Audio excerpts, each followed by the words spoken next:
we go.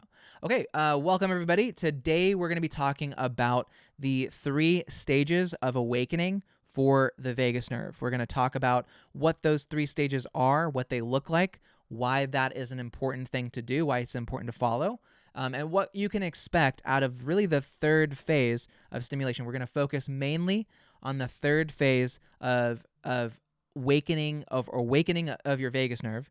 That's it's a very esoteric and I would say spiritual concept that we're going to apply to the vagus nerve. And I'm going to explain what does spirituality look like in the context of understanding the vagus nerve. I think it's a really important and I think it's a really exciting area of study. And I think most people at a certain stage should be looking at the 3rd spiritual phase of working with their vagus nerve. But don't do it at the very beginning.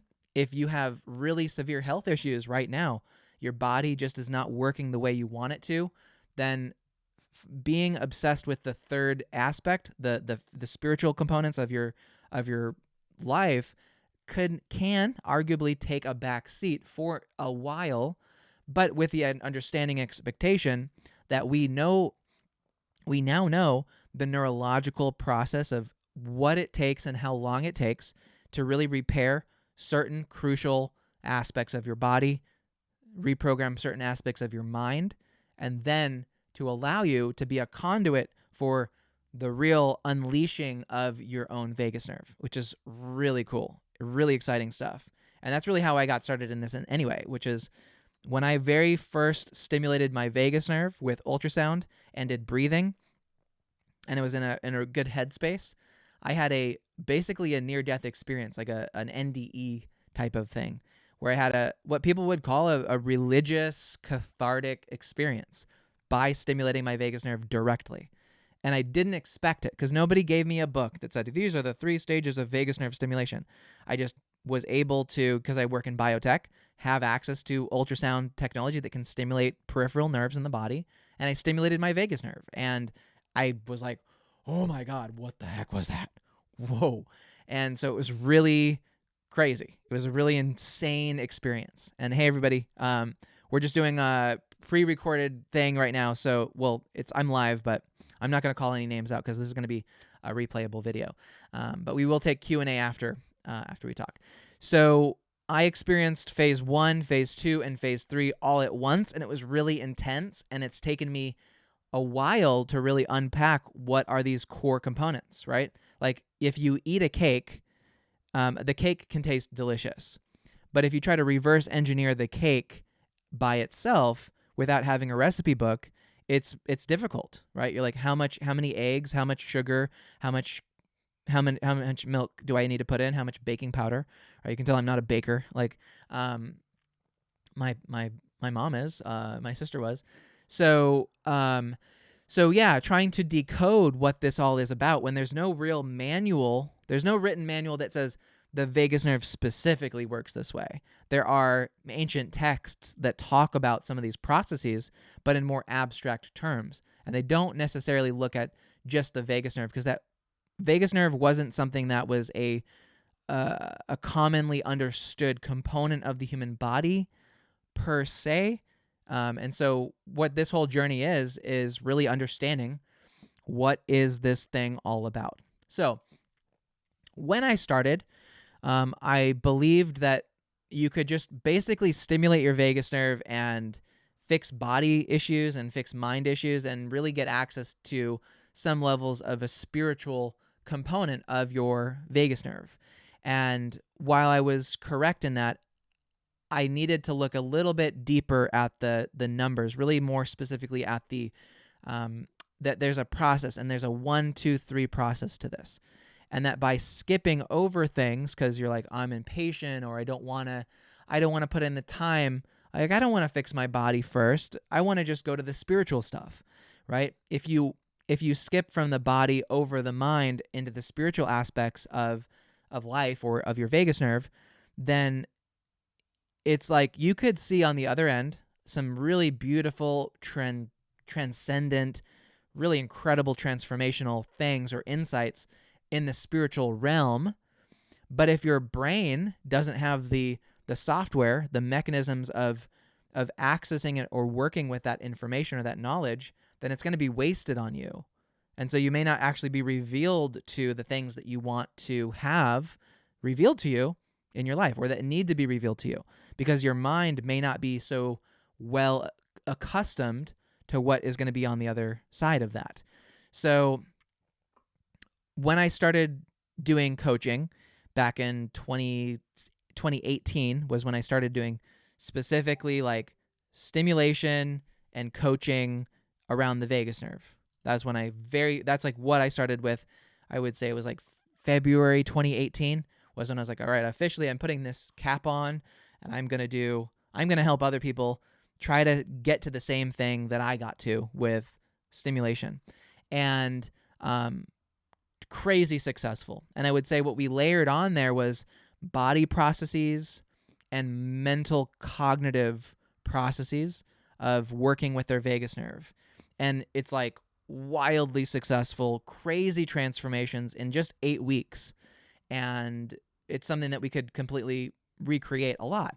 But as we've gotten larger now and we've worked with more people, we've recognized that there are a lot of people in very different stages of their health, and that they need to be catered to, and we need to work in a systematic way.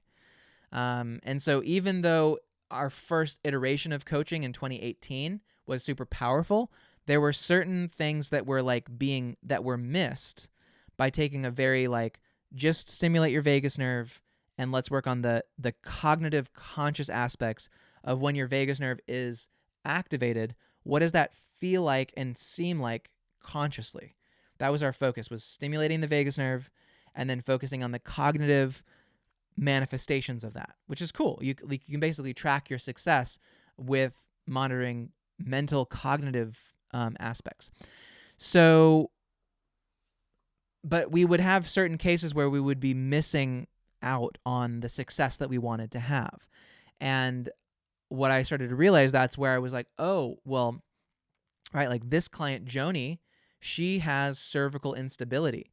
And so her neck is actually squeezing her vagus nerve, as we talked about on Monday. If you didn't watch our Monday call this week, we talked about the cervical deterioration of the atlas bone and the muscles and the ligaments and the nerves, and how that can pinch your vagus nerve. So while, as much as I would love to just take you all to phase 3 right now, it's like if your vagus nerve is being pinched in your neck, you're not going to be able to get through phase 2 and phase 3 properly. And by trying to force you through phase 2 or phase 3, you're probably going to have a bad time. Your body will reject it. And this is why I often, you'll find me talking about things like polyvagal theory or different kinds of trauma-related therapy, which are being pushed on people or hoisted upon people, but they're being put on people at the wrong stage. They're being given to people and offered to people in a defunct order, right? You shouldn't do trauma treatment if you have neck disabilities. You shouldn't be doing trauma treatment if you're malnourished. You shouldn't be doing trauma treatment if your vagus nerve is unable to actually activate in coordination with the parts of your body that it needs to. So you don't want to put the cart before the horse, so to speak. So anyway, having said that, everybody following, put a 2 in the chat if you are relatively with me so far. If I'm not, hopefully I'm not rambling. It's a really interesting subject, and I just want to make sure people are primed at different stages of understanding what we're going to be talking about, because we are going to be talking about some pretty esoteric concepts today, and I want to make sure that we have good grounding. Good. So we got a 2 in the chat. Awesome. All right. And I'm excited for the replays too. You are more than welcome to skip ahead or watch back or you do all this kind of stuff to better understand this, okay? And this won't be the last time we'll talk about this too. Good. Okay, cool. A lot of 2s. Good. Okay. Whew. Good. I'm glad that there's a track that I'm laying down here that's adjacent to itself. So, okay, so that's kind of where this all comes from, is the understanding that in my own personal coaching experience as being a coach, working with people, and also just being a human and having the ability to understand my own self, right? I'm the best judge of how things work and how they're implemented because I I fortunately have the same mental and neurological machinery as each one of you watching. Each one of us watching, we all have vagus nerves. We all have a prefrontal cortex. We all have neurotransmitters flowing through our body. How we use those and how our body utilizes those innately and automatically may be a little bit similar and may have differences. And we're all at different levels of health. So understanding that and really wanting to maximize for the success of each person that I work with, because when I work with someone, your success is my reputation. And for me, that's really important because I've been around now since 2018. It's now about almost four solid years of doing this type of coaching. And we're still here. We're still going strong. Our Facebook group is now nearing the corner to 20,000 people. I don't run Facebook ads. I don't run any ads. It's all word of mouth, and people invite their friends because you have got to come to this Facebook group and hear what this guy, Sterling Cooley, has been saying about the vagus nerve. It's so fascinating. It's so amazing. So when I work with people, it's really the intention of maximizing their individual levels of success that they can get with this and ensuring that we don't have any stragglers. I don't like it when people fall through the cracks. So I'm very attentive to that. And so what we do is when people first come to us, we do an analysis and we do all the kind of, necessary stuff you do if you're considering working with someone, and we evaluate them. And if there's a good fit, then we'll start with them usually with a phase 1 program, and that's going to be focused on the body. That's going to be stimulating the vagus nerve, fixing their neck, and dealing with nutritional deficits that may exist. That's really it. And we do utilize certain types of technology in that process that are really effective and really safe and really awesome. And I hope some of you can learn more about that. Some of you watching actually already are clients in that program right now. So awesome. You know who you are. And so that's our phase 1. Now, once you do that for about 4 months, the next step is phase 2, naturally. Phase 1 leads to phase 2. Phase 2 comes from the understanding that your vagus nerve and your brain are innately and tightly controlled and coordinated with each other. Who knows? Raise your hand. If you have a thought, you can trigger yourself into a bad feeling, right? If you hear a word or see a phrase, or if you're startled, that a conscious thought in your head, just in your mind, happening in your prefrontal cortex, can make you feel like jumpy or happy or sad or frightened, right? And so this is the understanding of this neural interconnectivity between the brain and the vagus nerve, which is not addressed in a lot of therapies. A lot of therapies will, because they are like the brain hammer, they will see all of it as the brain nail. But we all know that the more effective therapies compared to psychotherapy are things like somatic approaches to therapy. And somatic approaches to therapy incorporate breathing and body movement and cognitive mental therapy at the same time. So when you combine the two, the merger is not just 1 + 1 = 2, it's 1 + 1 = 3. So there is a huge benefit to having a really good incorporation of your body, your vagus nerve, and looking at this phase 2 aspect of working with your whole system. And so the way that we implement phase 2 work is that if you look at the neurotransmitter that's most important for the function of the vagus nerve, it's called choline, and that's the cholinergic pathway. If you lack choline, then you're setting yourself up for almost a complete failure of all of these systems. And you're not even going to get close to any kind of spiritual work if you don't have choline in your body, right? Your vagus nerve isn't going to work. Your brain, your memory, your spirit it's just not going to be able. It's like you have no gasoline in your tank. So cholinergic systems are really important. And cholinergic systems span from your vagus nerve to your brain. And the cholinergic system, when we know what happens when your choline levels are depleted, is you lose your memory. So there's something that's important about your memory when it comes to the function of your vagus nerve. And so phase 2 is developed from a very advanced understanding of the mnemonic visual memory system that exists in your brain, in your prefrontal cortex. And so what we teach in phase 2 is essentially, I would say, the most advanced form of emotional, traumatic therapy, moving through PTSD, disassociation, this kind of stress that happens from the mind, right? Once we've solved for the body stuff, which we do very easily, right? We do it effectively. It's very simple. Phase 2 is the work where you learn a system. You basically implement a line of code in your brain. It's a 10-point system. You run through this 10-point system. I'll say it right now. It's Tai, Noah, Mo, Ro, La, Joy, Ki, Fi, Pi, Tos. And those who have progressed through our Phase 2 program in the years past will know what I'm saying. Some of you are just now learning this or are to learn this soon. And so that system activates a neurological memory process that breaks you out of the freeze startle response, right? So we fixed for that polyvagal kind of like blockage or that loop that happens. So phase 2 is basically like getting to play around in your own brain, okay? Now that you have a brain and a cognitive process that can tightly regulate and control your own vagal processes, right? Because most people you see that haven't solved for phase 2 for the mind and the vagus nerve find themselves becoming victims of their very own thoughts. Who knows what that's about? Type a 3 in the chat if you or someone you know is so victimized by their own thoughts and memories that they have a chance in hell of ever escaping or finding freedom in their own mind.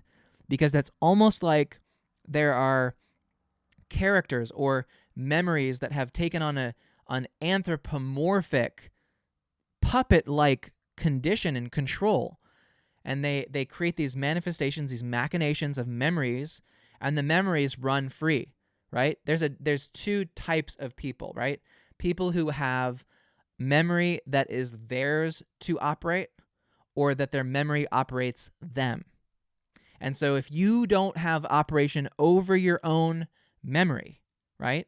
If like you think of a horse or a bull in a china shop and you can't consciously, with your own free will, with your own willpower, control that visual movie of a bull going through a china shop and tell it to stop or move it out into a green meadow or have a rocket pack strapped to the back of the cow or the bull and fly it off to the moon and have it land on the moon and start grazing on the green grass on the moon and then eating the cheese from the leprechauns. And if you cannot visually see that and control that process yourself and leave the china shop like to itself, right? And clean it up and also see all the china in the china shop repairing itself if it's broken and almost turning back the hands of time.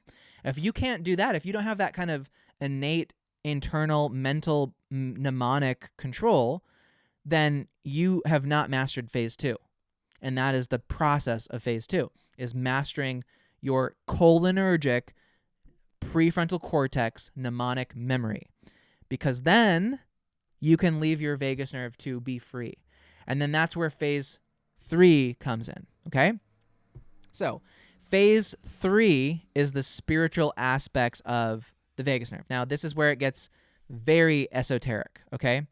Very, very, very esoteric. And just a disclaimer, some of you will understand what I'm saying on some level that you might not be able to put your finger on, and some of you won't get it at all. This will not make any sense. And it's not that what I'm saying doesn't make sense. It's that you need to be honest with yourself and gauge yourself. How much mastery do you have in the level of phase 1 of the body? How much mastery do you have over phase 2 of the mind? And then how much work have you done in a spiritual context?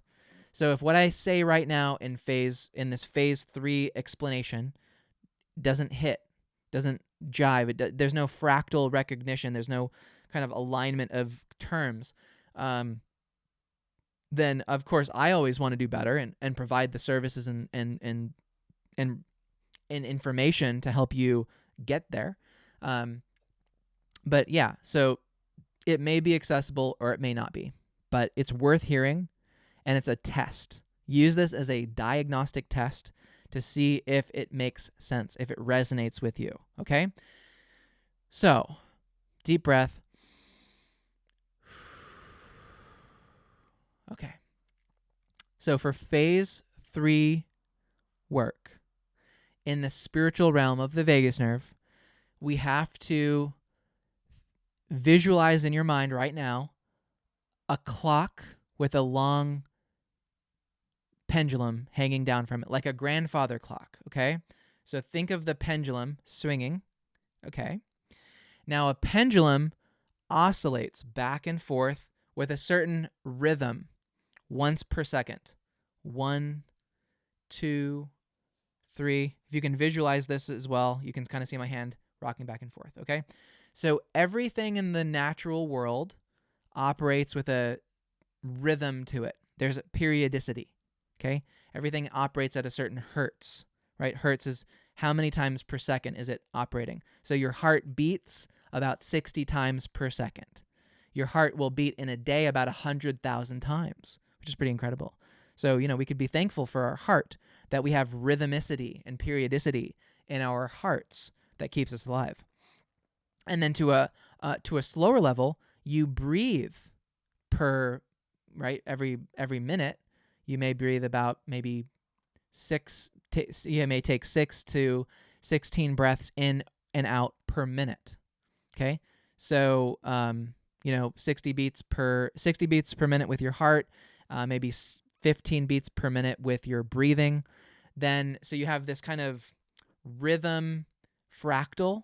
Okay, so your heart is your breathing is in and out, right, like this, and then within that breathing, your heart rate is beating a lot faster. So it's like boom, boom, boom, boom, boom, boom, boom, boom, boom, boom, boom, boom. And so you have this like boom, boom, boom, boom, boom, boom, boom, boom, boom, boom, boom, boom, boom, boom together, right? You have the breathing of your heart and the breathing of your lungs, okay? So those two, when they are patterned together properly, you have parasympathetic function. You have more healthy parasympathetic function, okay? But if your heart rate and your breathing are out of order and dysrhythmic, then you get what's called like a sympathetic activation, where your body starts to experience stress, okay, and discordance and disharmony. And so that's at a very common base level of reality. Everybody has a heartbeat and everybody's breathing, right? So we can accept that that's true, okay? You're breathing a certain amount of times per minute, and your heartbeat is beating a certain amount of times per minute. Everybody's a little bit different, okay? So rhythms and oscillations are everywhere. Now, I want you to visualize that the beating of your heart would swing like a pendulum, okay? This like pendulum back and forth. And then an even slower, larger pendulum would be your breathing, right? Slow breathing, faster heartbeat. Then we want to look up further into the neck and up into the brainstem. And we're going to end up in the brain, okay, as far as looking at the rhythms and the oscillations. So if we go from the breathing to the heartbeat, we're going to go to the brainstem, and we're going to go to the neurons, the individual neurons that are sending signals back and forth, right? Because your vagus nerve sends signals down to your heart, and then your heart sends signals back up into your brainstem. And it uses your vagus nerve as the pathway. So the vagus nerve is a lot faster. The vagus nerve activity behind the scenes is going at about 1,000 times per second, right? So now we're talking about the difference between 10 times per second, 10 times per minute, down to 60 beats per minute with the heart. And then we're going to about 1,000 times per second, right? We're just skipping right over into that like really fast, like back and forth, that really quick oscillation. And that's in the vagus nerve. And that's not just between your brainstem and your heart, brainstem and your lungs, but your stomach, your intestines, your enteric nervous system, which is considered your second brain. So there's rapid communication between the two, and it operates in this rhythmic oscillation of processes. Now, anytime you start to observe a system that has its own rhythmicity, rhythm creates a form of gravity. So just like we look in the solar system and we see that the sun is the largest, densest object in our solar system, and then it has planets floating around it, and then we have planets with moons that the moons wrap around it because of the center of mass and gravity. We all know about gravitational pull, right? Type a 4 in the chat if you're like still following me generally, that there's this idea that the more rhythm something has, the more it has a gravity to it, in essence. Okay. And we all took solar system classes. Okay. So we look at the nervous system having this rhythmicity and this electrical activity going back and forth, rhythmic, chemical, it's all this kind of activity. You start to develop a sense, things develop a sense of life, okay? So you're alive because you breathe, because your heart beats, and because your nerves, your neurons are sending electrical activity back and forth, back and forth. And if you actually look at the vagus nerve, if you think of the vagus nerve as just a diagram on my body right here, you'll notice that it has an output here, which starts narrowly at the top, right? Think of the pendulum or a pyramid or just a pendulum. You have narrow at the top where the point of tightness is, and then you have this descending like wagging tail under the pendulum. And if you look at the vagus nerve, how it stretches out from tight here and stretches out, you actually see the path of a pendulum. So the way that the vagus nerve sends information is it sends information down and up, down and up, down and up, down and up, down and up. Okay? So it's doing this kind of like your vagus nerve is the body's pendulum, but it's not a physical pendulum, it's an electrical pendulum. It's sort of a digital form of oscillation. Your body's doing little checks. It's sending signals down to the left side of your body, and then those signals are getting sent back up and saying, hey, yeah, your colon is doing okay today, or there's pain, or you're sick. And then it reports it back. And then it's like, how's your heart? Good. How's your pancreas? Good. Okay. So it's this pendulum process. So your vagus nerve operates at about 1,000 times per second. So it's really quickly just going. But if we look deeper, we can see that there's still this pendulation, right? At any scale, you're going to find fast and slow oscillations, okay? The higher the oscillation goes, the more power, the more control, the more tight it is, and the more gravitational forces you have. And there seems to be a connection here, I'll put in the term here, with consciousness. Having a sense of conscious agency depends upon different orders and scales of oscillations and pendulation, okay? So your vagus nerve is this really tightly fast, controlled pendulation. And then if we go deeper from the brainstem into the projections into the brain, right? So we're talking kind of like phase 1 bodily restoration of that pendulum. Then we look at the mind pendulum, which is your thoughts, right? How many people, I want you to type a 5 in the chat, if you have the same type of thoughts throughout the day. If you find your mind returning back and forth and almost like hypnotizing yourself, only if that happens to you. You're like, I have a perfectly clear and free mind, don't type a 5. But if you have a brain that returns back to the same concepts continually, back and forth and back and forth throughout the day, groceries, bills, love, sex, the world, politics, news, this TV show I like, if you just continually go back and forth, right? Okay, good. So I see some 5s here, okay?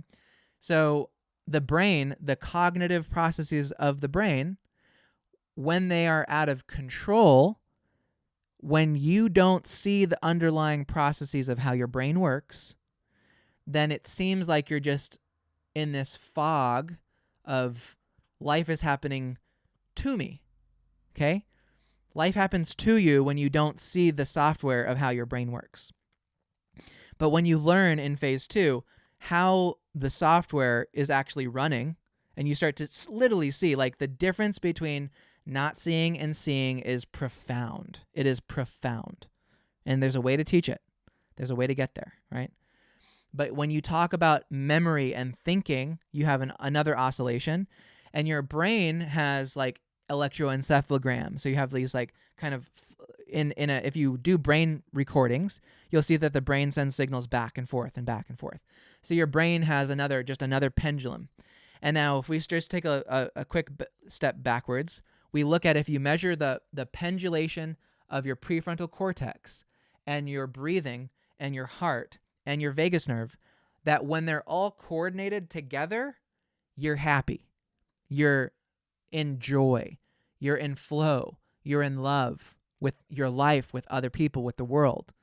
But when those things are starting to be discordant and you don't have control over them, then you develop illness, sickness, depression, anxiety. So coordination of your own oscillations is a key criterion for maintaining a healthy life and a healthy body and a healthy mind and a healthy vagus nerve, okay?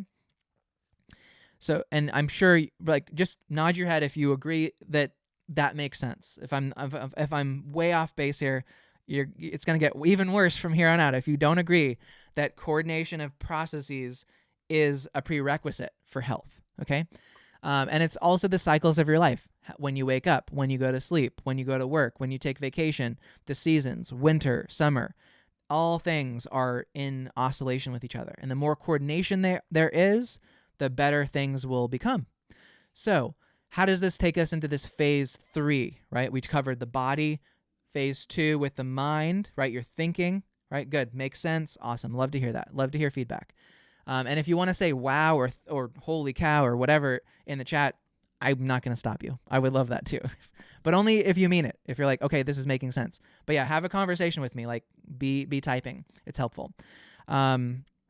So when we look at phase 3, we have to go way deeper, way deeper. And what we're going to do now is go into the oscillations. Oh, I see. Wowzers. Thank you. Okay, good. Only if you mean it. Okay. But as we go into the phase 3 process, we talk about this more of the spiritual aspects. We have to go way deeper, way tighter on the narrow oscillations. Like, there are pendulums that are so tiny that exist in the not the neuron itself, but even inside of the neuron, in the DNA, in the cytoskeleton, in the microtubules, in these little pockets of quantum potentiality that exist inside of your brain and your body and your vagus nerve, that have sort of small mechanical oscillation windows that vibrate very, very fast, exceptionally fast, faster than you can conceptualize. But we can conceptualize it in the term of how many times per second. Okay? This is important for my work in ultrasound. When we talk about ultrasound, we're talking about a form of technology that is able to oscillate really fast, and ultrasound means just anything above the level of human hearing.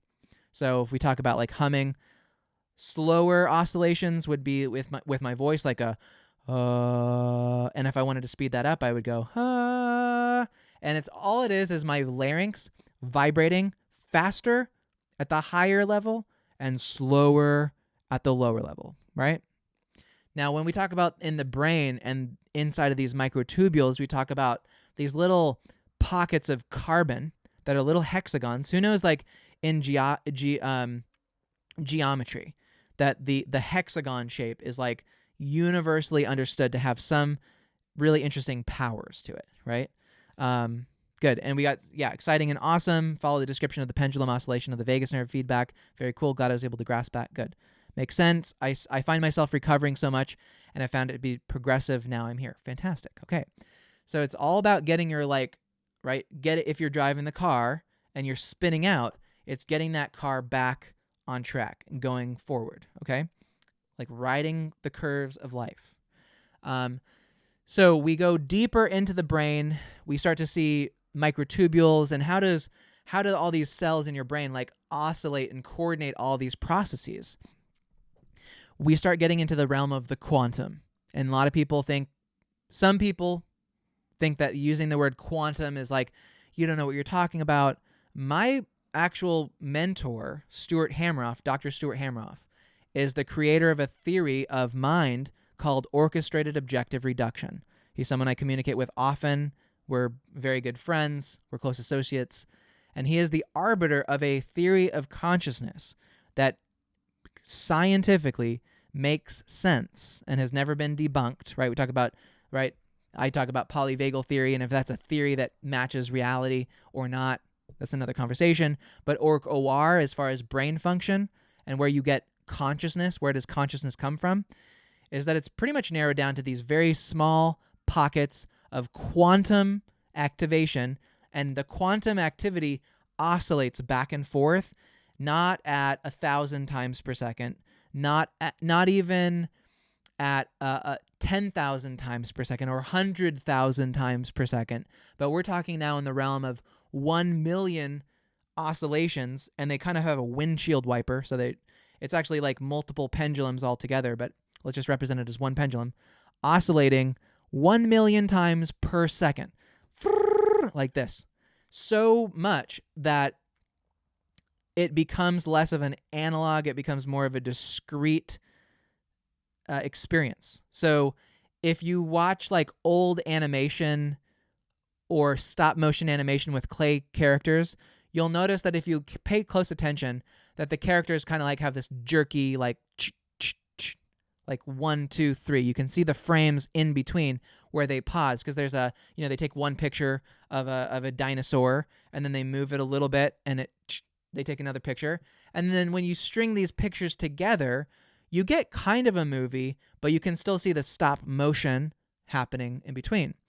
But if you start to add in more detail in between the frames, like, if you go and buy a new television, they're going to be like, yeah, this is 100 frames per second. It's like almost like indistinguishable from reality. Or maybe it's a 240 frames per second LCD TV that you see at Costco. I annoy my partner so much. We walk into the Costco and there's 50 televisions that are all like 50 feet large, and I'm just like, ooh, wow, look at these TVs. Oh, like it's almost like I feel like it's for men in the boomer generation are just like, honey, look at this big screen TV. It's like 300 hertz. It's like the best TV in the world. I kind of make fun of people like that. But anyway, don't do as I do. Anyway, so this high resolution or this high frame rate gives you this seamless experience. So when you're talking about quantum effects in the brain, it's so fast that it's a seamless experience of consciousness. But if you can go in there and measure at that speed, which you can these days, we have the technology today, we didn't have it 20 years ago, to actually go and listen in to these oscillators in the brain, and they're simultaneously rotating like this, but they're also in a quantum state, which means that they're here and here at the same time. And that's where the emergence of the spirit comes from. Spirit is the thing that is non-material.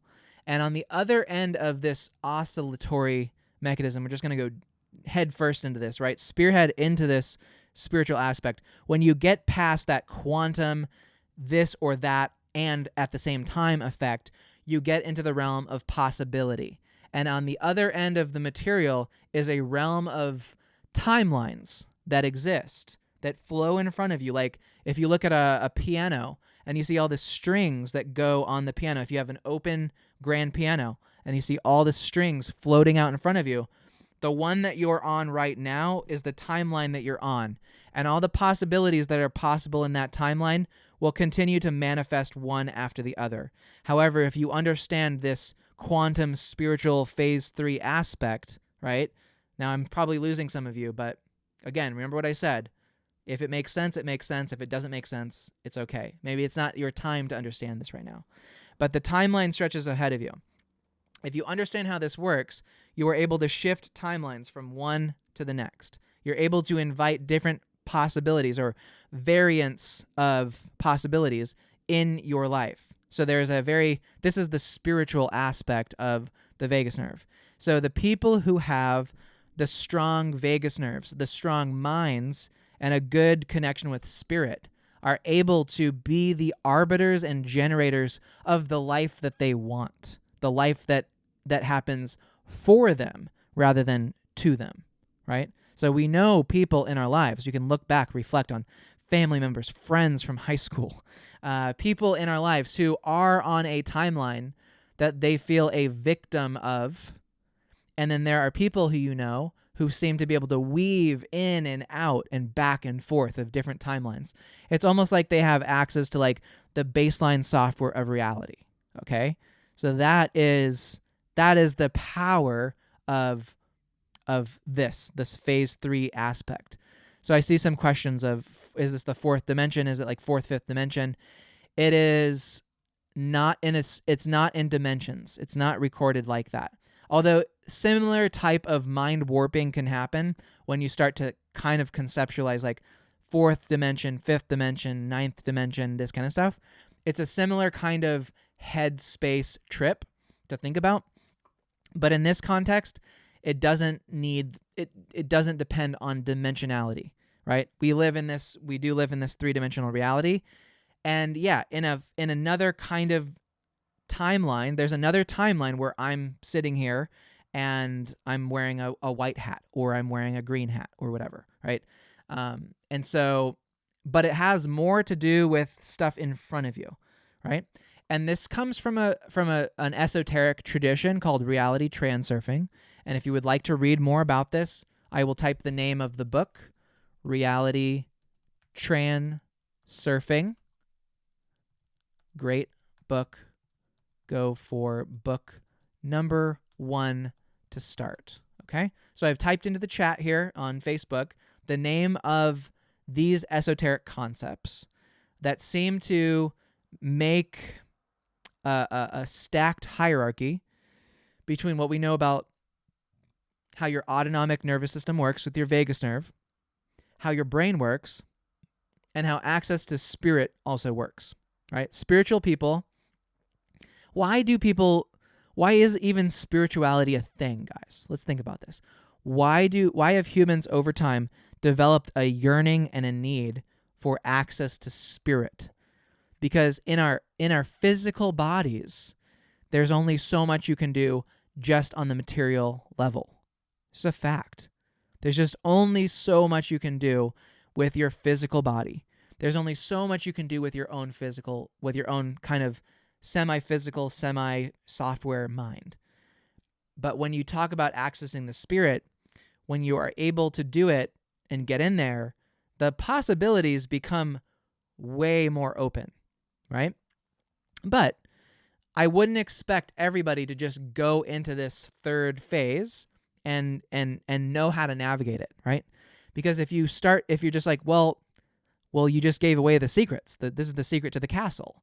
And I'd be like, but I wouldn't recommend someone go and drive that car if you don't have a deep foundational level in your physical body, and if you don't have the power of mental mind control over yourself in phase 2, if you don't have those two components, it's not a risk-free process to go to phase 3, okay?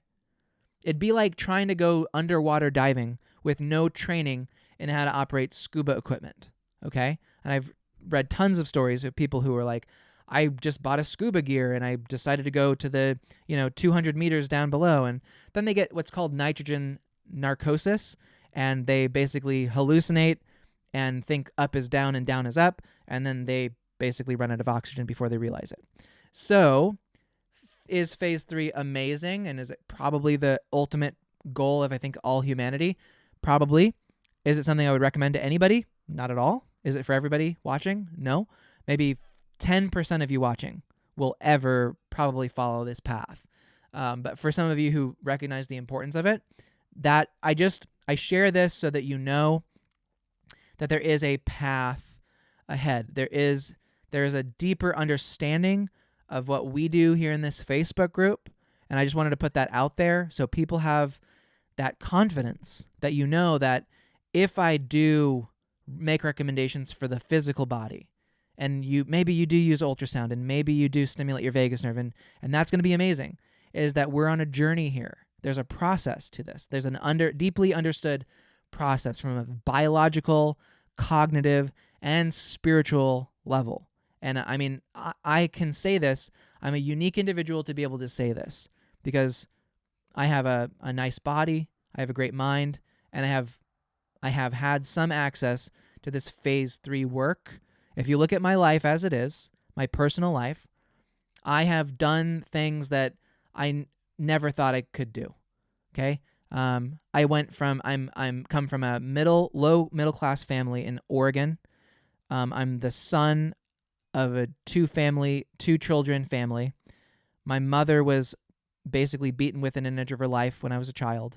I had all the indications of a troubled childhood that was not going to go anywhere. And out of all of the children in my hometown in Ashland, Oregon, have probably risen to maybe top 10 level of notoriety in the world. There's some people that are from my town who you might know. If you know Johnny Harris on YouTube, he's like a, 10 million subscriber, huge historian. We did track and field together, actually. And he was a Mormon back then. And I was always asking him about, like, what is it about Mormonism that you like, right? I was always asking him about that. So there's a lot of people in my world who, rose up to some level of notoriety, and some people who didn't do much. In my world, I've raised venture capital funding without any knowledge of venture capital funding. I went to college in Berkeley, dropped out, mined Bitcoin when it was $1, traveled through Europe. I've worked on documentaries helping raise the notoriety of Julian Assange and WikiLeaks. I've worked with just an insane amount of people because of my willingness to be open, my willingness to explore, and my willingness to do the work, right? I go to the gym. I eat healthy. I learned how to use my memory properly. And I think that phase 2 process of learning how to use your brain properly and understanding the mechanism gives you like world-class control over how you spend your time, how you spend your mental resources in a day-to-day context. And so I congratulate, many of you are going to be going through a phase 2 program with me, I'm sure. Many of you want to start with a phase 1 program, but just know that, phase 3 is there and accessible. And how we implement a phase 3 program is still through ultrasound. We do ultrasound all the way through, but they're different devices, they're different grades of technology, and there's different depths that we need to hit. So, phase 1, we do vagus nerve stimulations on a cervical level. Then we do vagus nerve stimulation on a deeper level. And again, remember, it's that oscillation. It's that speed of frequency. So with ultrasound, it's the speed and the frequency is getting tighter and tighter and tighter. The window of directionality gets tighter and tighter and tighter. So we can hit more specific, smaller targets. But again, you need a good baseline. You need a good foundation for that kind of stuff to take. So I wouldn't throw someone who's like, I'm really at a beginner level of my health, but I want to skip to phase 3. I would say, I'm sorry, but absolutely not. I would refuse to do that. It would just be irresponsible and I think unethical. So yeah, that is what the spiritual aspects of this work is. And one last point, one more thing. Okay, the thing that I think, if you can understand this concept, this is what I'm really excited to share, is taking the concept of pendulation, of pendulums, as is stated in the book Reality Transurfing, Chapter 2 on pendulums, right? Chapter 1 of Reality Transurfing is about the space of variation. The space of variation, which is that piano wire that stretches out in front of you. And you can shift. If you know, shifting timelines doesn't take activity like this. It takes being centered, breathing, coordinating your processes, and making what you do. How to shift a timeline is like sitting still and lighting up a coordinate on a different timeline over here or over here, the one that is desired by vision alone. Right now, if you don't have a strong mind, you can't visualize where you need to go. And then what happens is that quadrant in a different timeline lights up and you fill energetically that space of variation. And what happens is, before you know it, the timeline that you're sitting on will be the one shifted adjacent that matches up with that vision for what you want, where you want to be.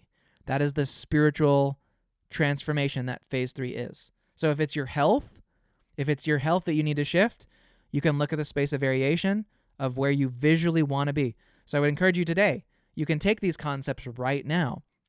Start getting in the habit of just looking at sitting, closing your eyes, seeing the timelines all ahead of you. The one you're on, the adjacent, and the further they are, the less likely it is that the further it is away. And so you know people in life who have accomplished extremely rare things that are like, how did they do that, right?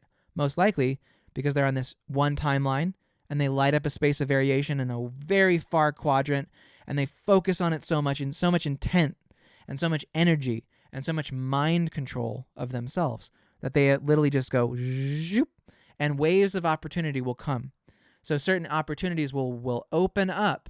And if you've ever been on the ocean on a large cruise liner, and there's like these small little waves, but sometimes there's that big massive wave that's like, holy cow. Like it's almost like the wave was 100 feet tall, but it was so massive that you just felt like this lifting effect and then this falling effect. When that happens, and this is why spirit is so important, because if you're so detailed in the life and in the mind, and you're so obsessed with the torments of the mind, of consciousness, of news cycles, you won't feel the rising and the falling of the opportunity window, and you will miss your opportunities. So windows come and they go, and it's more easy to follow a timeline shift here than it is when the sea level has fallen. I hope that makes sense. I see a great comment here. Beautiful. I'm hoping this helps. So that is book 1, chapter 1 of Reality Transurfing, the space of variations and how to shift timelines. Book number 1, chapter 2 is on pendulums. And I think that pendulums is a super important aspect to understand. Pendulums is the concept that certain groups and organizations of people, collections of people in different ideologies and religions and organizations, develop a synchronization of their energy. And as I stated before, anything that oscillates together develops a gravity to it. Who remembers that, right? I want you to type a 6 in the chat if you remember what I said earlier, that an oscillation that is coordinated develops gravity. Okay? 6 in the chat if you're following me. Where do you buy the book? Amazon. If you want to buy the original printing, it's $120. I actually bought it as a gift for a spiritual friend of mine. It was the best gift he's ever received. But it's a very difficult book to get, but you can get a digital version of it online and on Amazon. But it's called Reality Transurfing Book 1. Okay, good. I see some 6s. I'm glad you all are following me. This is very cool. Okay, so book 1, chapter 2 on pendulums states that organizations of multiple people, 2 or more people, oscillating together at a certain shared frequency will develop their own pendulum between them. So if you look at the organization of a family, a mom and a dad, they have coordination of activity, and they develop what's called that overall global pendulum that you would contain them within as the pendulum of that family. Or you look at like maybe volleyball, right? So you have a volleyball team, and they all play volleyball, and the ball goes back and forth and back and forth, and they show up on Mondays, and they show up on Wednesdays, and they show up on Fridays, and they continue to show up, and they create this resonance between them, and that entity is created that floats above the organizing members, and that pendulum now is influenced, energy is given into the pendulum, and then the pendulum gives energy back in to the members. Okay? So in any organization, and you look at on multiple scales, right? Would this pertain to singing together? I believe it would, yeah. So if you go to a concert, you have this, think of it like this. So, and this is thank you for that comment. Would this pertain to singing together? Absolutely. So take a choir, right? Say, take a church choir, for instance. So if you have, let's say there's 100 people, just enough human mass that 100 people are singing together this same tune, this hymn, right? Oh, our Lord, and thank you, yeah, right, da, dee, dee, da, right? So they're all singing this collective consciousness, in a sense. Now, what's happening, if you look at the kind of the shape of the building, you get this roof, and you get the people singing. You get this kind of oscillatory energy, this back and forth, this wave energy. Now, what's going to happen? How would one of those people in that church choir know that they're now giving energy into a pendulum? And how would they discern what kind of pendulum am I in, right? All pendulums generally have very similar rules to them. So if you put energy into a pendulum, the pendulum will give energy back to you. There's two ways that a pendulum survives. The first way that a pendulum grows is by adding new members to it. Now, this is really important stuff. The second way that a pendulum grows is by extracting more energy from only the individuals that are already in the pendulum. You get that? So two ways that a pendulum is able to grow and survive, because if a pendulum isn't growing, then it's dying. I'm sure you've heard that term. If you're not growing, then you're dying. And that is the tune of the pendulum. Pendulums are, in essence, a form of collective consciousness. And collective conscious entities, right? Collective conscious entities exert energy and dictates and control over its own members. So you might notice, I'll be fully honest, this Facebook group is a pendulum. And in a pendulum, only there will be one person in a certain pendulum who is the chosen head of the pendulum. So in the context of this Facebook group, I have willingly been chosen as the head at the seat of this particular pendulum called vagus nerve stimulation and repair. So in essence, by you showing up and engaging, right, it's not that you're feeding me, because I'm just as much of a member as all of you. But so, you would join like a volleyball club because it's beneficial to you. But you would want to show up on time to that pendulum, to a volleyball class. Otherwise, when the pendulum is swinging, if you go back to that idea of the church choir, when everybody's singing together, they're like this.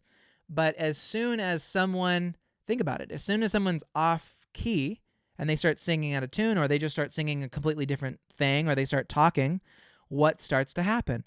Everybody in that choir is going to look over and go, "Hey, get back on." And that is the process of the pendulum. And it has nothing to do with the individual members, because the members there are feeling the exertion forces of the pendulum. And where do you feel exertional forces of peer pressure? You feel it in your body. What is in your body the most? Your vagus nerve. Your vagus nerve is the antenna for feeling the vibrational exertions of pendulums in group contexts. That is why your vagus nerve is your prosocial nerve, not because of this other stuff with polyvagal theory. This is a spiritual concept, okay? It's way bigger than just like your face and your muscles and your nerves and all this kind of stuff, right? There's something way bigger going on that most people aren't seeing.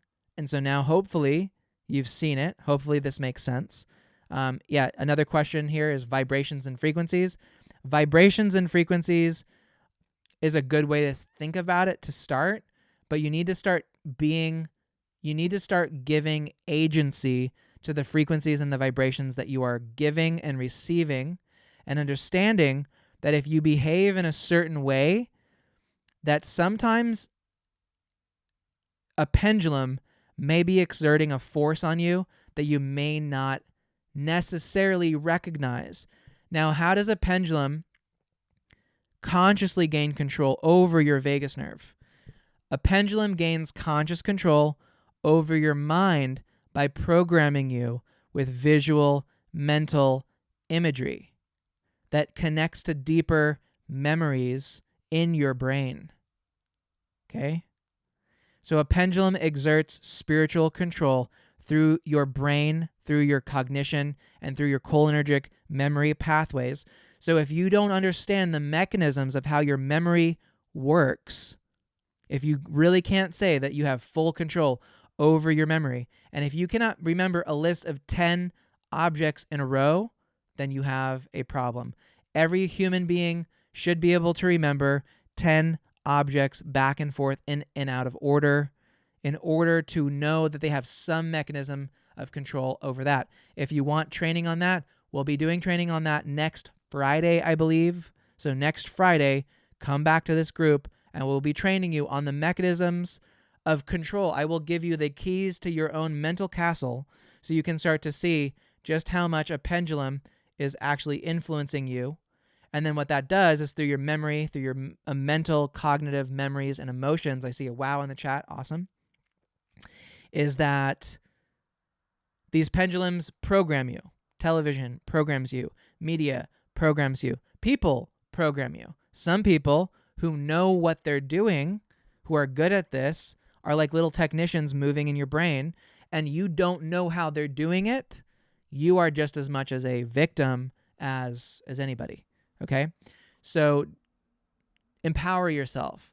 Vagus nerve is like the empowerment track for you to have a strong body where you're not feeling like, who understands that this like, I feel like my body is being like controlled, triggered, shaking, all this kind of stuff, right? You are most likely being exerted forces into your body by a pendulum that you may or may not know. You may or may not know it. And there are large, massive pendulums. There's societal pendulums. If you live in America, America is a pendulum. America itself as an idea is a pendulum. Citizenship in America is a pendulum. If you live in Canada, it's a different kind of pendulum, right? Pendulums, remember, the only rule they have is to continue to grow and not to die. That's one rule. The first rule of a pendulum is to grow, don't die. And the only two ways a pendulum can grow is by having more members come in, more adherents, as they call it, adherents, or if there's no potential for new growth of new people, then each individual already inside of it must exert more energy into the pendulum. That's it. So each one of you here are lucky because this Facebook group, for instance, now that we're nearing 20,000 people, it's super chill, super calm. I don't ask for very much of any of you, right? And that's probably a process because I'm being fully honest. I probably shouldn't even be this transparent or honest. But not even I feel I am not the pendulum. I am Sterling Cooley. I am an individual. And I move in between the pendulums as best as I can. And sometimes in order to be free of pendulums, you have to have your own pendulum, right? And I developed this Facebook group and the programs and everything that I do as an attempt to try to find freedom in my life, to try and find freedom in this world that is an overbearing collection of pendulums at the small level, at the medium level, and at the large level. And I've seen what pendulation can do to people. Pendulation, if not understood, will kill you. It will destroy your life. It will 100% try to excruciatingly spit you out if you don't act in accordance with the principles of the pendulum. That's it. So I am not the pendulum, but there is a pendulum in this group called vagus nerve stimulation and repair. That is the energetic that we are all contributing to. So as long as you contribute to this group, you build that pendulum. Now the pendulum is a less damaging pendulum than if we were running a country or running a military, right? The pendulum in this context has the ability to change the world. And so with your help, we can transform the health and potentially be somewhat of a counter pendulum to other pendulums that may be hurting people more. But as you'll notice, there are certain people that come into the Facebook group who don't want to play ball, essentially. They don't want to sing in accordance with the ideas of the pendulum. So we'll see people who spam in the Facebook group, right? People who spam about, Dr. Ogochogobaga from Africa, and I get some of these spam things occasionally, has nothing to do with the group, totally takes away from the energy. I, as at the seat of this pendulum, have to remove that because what happens is I see that, I go, that is not in accordance with it. This will affect the energy of the Facebook group. The pendulation will become out of order, and if I allow them to maintain, then that will cause issues. and that will drain the pendulum's energy. And the pendulum now only has the ability to grow. And it only is going to grow if more people come in, or if more people who are here give more energy to it. More energy could be commenting, liking things, telling friends, right? There's all kinds of ways to make this kind of stuff grow. And so I am literally under the most force, under the most stress of the pendulum, because it's chosen me. I didn't choose it. It chose me. And somebody just as well could come up and replace me. It's possible, right? So I always live under that threat of replacement. Another question here is this the pineal gland also, even Holy Spirit? I would say, well, your pineal gland, I think your pineal gland is like your brain's window into the space of variation. Book 1, chapter 1. Space of variation is how your pineal gland is your inner eye. Your pineal gland is able to see past the material. Your pineal gland is your ability to see, and I think it is like the Holy Spirit in that sense of like seeing that space of variation. When you talk about being forgiven, that is that, in one timeline you may feel unforgiven, and if you are able to switch into a timeline of forgiveness, then that is the work of the Holy Spirit. So in some sense, this doesn't assume that there's an entity guiding the process. It is the assumption that there are conscious like entities inside the space of variation that are in spirit, because that's kind of what you would have to think of evolutionarily. How do people know if it's a spirit or not? But yeah, I think that there is something there. That is like those who control you setting up themselves as pendulum and want to try to pull me their way. Okay, now before you leave, because I want to give you true freedom, before you leave, stick with me for one quick last thing, okay? The last thing I want to say is that if you hate what I've told you and you deny it, and now you've been awakened to some degree, and you reject it, and you say, well, this is a pendulum that I hate now. Now, Sterling's been so open, so transparent on such a spiritual level that I'm now scared or fearful or whatever of his pendulum. It's not my pendulum. It is a pendulum. It is a pendulum that I clearly occupy at the head of the pendulum. I've been chosen as the head of the pendulum. Now, you may attack me.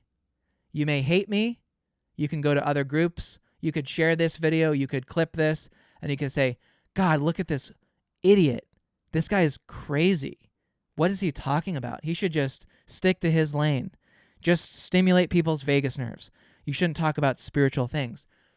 By doing that, all you're doing is from the outside in is you're still pushing the pendulum. You are still just building the pendulum, okay? So if you want true freedom, if you want true absolute freedom, then leave and forget that I exist. Forget about this Facebook group. Do everything and anything in your power to completely blind yourself to this thing that I'm telling you about right now. Because maybe the pendulum is telling me to tell you this so that you'll get more locked into it or hate it or love it or whatever, right? Who knows? Who knows?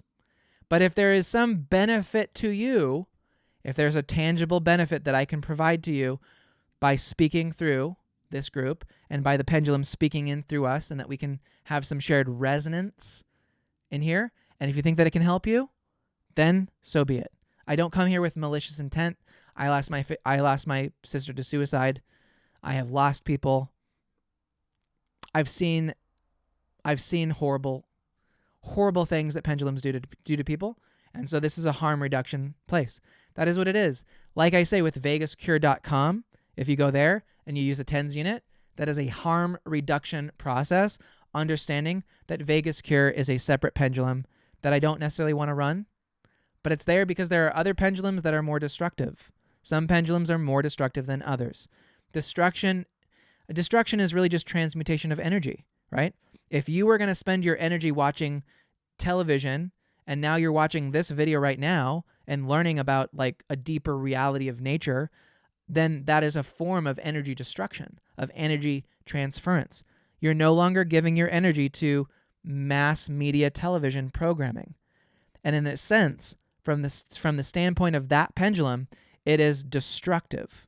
I am doing something bad according to the mainstream narrative pushing programming of your mind. So just know that there may be consequences. There are consequences for taking energy and giving it to another thing. But my assumption is that if you do give energy back, is that I won't really ask for much from you. This Facebook group will continue to grow in a lot of ways, and that'll be awesome. So we're really fortunate in that way. And how big do you think this Facebook group could grow? We could probably get to about 50,000, 100,000 people. And then from that point, the YouTube channel will grow, the Instagram channel will grow. And so who knows, we may even end up with our own little small country at some point in time. We may end up with our own colony, our own town, a village, a center around the vagus nerve and healing the vagus nerve, a spiritual center, a body center, a mind center. I mean, the potential for this to grow is really good. So I would recommend, if you're looking for pendulums to join and put energy into, this is a young, youthful, vibrant one. And there will be times in the future, in 100 years, 250 years, 1,000 years, where if a pendulum starts to shrink, that it will become more aggressive at extracting energy. So there are times to be part of it and times to leave. I'm part of other pendulums. I'm part of other groups and organizations that I think are helpful. But as I know how they work, I know when to leave, and I know the consequences, and I know the prices to pay. So we've gone on for a lot longer than I thought I would, but that is book 1, chapter 2 of Reality Transurfing. That is the spiritual conceptualization behind how this group is working, right? So I just showed you as much as I can, without trying to lose any of you, as much as I can explain what a phase 3 context looks like. How we do that is we have a retreat center in Puerto Rico. We'll be able to detail you and show you how that all works. It's pretty incredible. We do use ultrasound, and it's amazing. It's nothing short of amazing. There's nothing like it on the planet. So there you go. But yeah, I will wrap that up as far as that goes. But that is the cap, just as a review.